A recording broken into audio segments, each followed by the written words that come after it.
In 1127 AD, that dynasty standing at the pinnacle of world civilization was actually ransacked by nomadic tribes.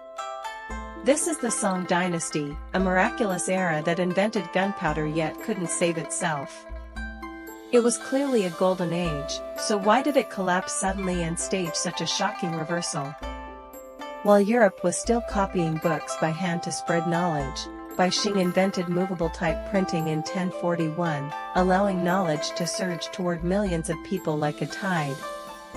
The literacy rate in the Song dynasty soared to 15%, which was a full 500 years ahead of Europe, truly a miracle. By 1100, Song dynasty merchants, relying on the compass, sailed their ships all the way to the waters of East Africa.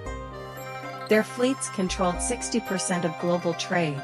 Calling it the Amazon of the 12th century isn't even enough to describe its dominance. But here's the irony: most of the time, the gunpowder invented by the Song dynasty was only used for fireworks. When nomadic tribes attacked, the range of their fire lances was roughly the same as that of modern shotguns. They could kill, but they couldn't turn the tide of the war at all. These incredible innovations made the Song dynasty a proper economic superpower. However, in 1069, there was a man who insisted on messing around. He wanted to fix a system that was already working perfectly, and in the end, he only ruined everything. That man was Yuanxi. His new policies were so radical that they turned people's perceptions upside down, taxing the wealthy, funding public schools, and even establishing a government-run medical system. Does that sound familiar? Back then, the powerful nobles directly called him a socialist and did everything they could to oppose him. While scholars were arguing fiercely about taxes, the real threat was gathering at the northern border. The Liao and Jin tribes watched coldly from the sidelines while secretly learning the Song dynasty's skills. By 1120, 70% of the Song government's expenditure was actually used to bribe enemies instead of upgrading weapons. This was the richest empire in the world, but to put it bluntly, it was just paying for its own funeral. No matter how brilliant its culture was, it couldn't stop the inevitable end. In 1127, that unbelievable disaster still came. Can you imagine? It was like Washington, D.C. being ransacked by terrorists today.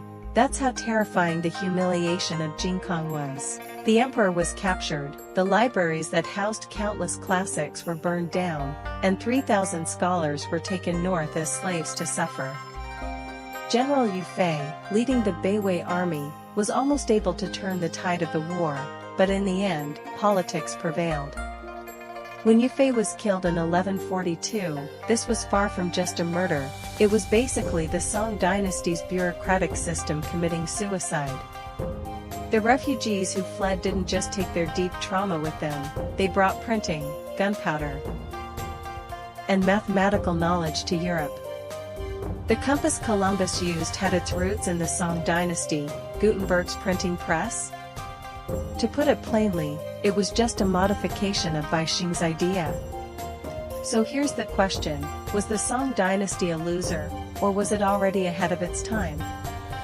If you were in their shoes, would you trade military power for cultural glory? Feel free to share your thoughts in the comments section. Which invention of the Song dynasty do you think had the biggest impact on history? Was it printing, the compass, or gunpowder? Come debate in the comments and voice your opinion.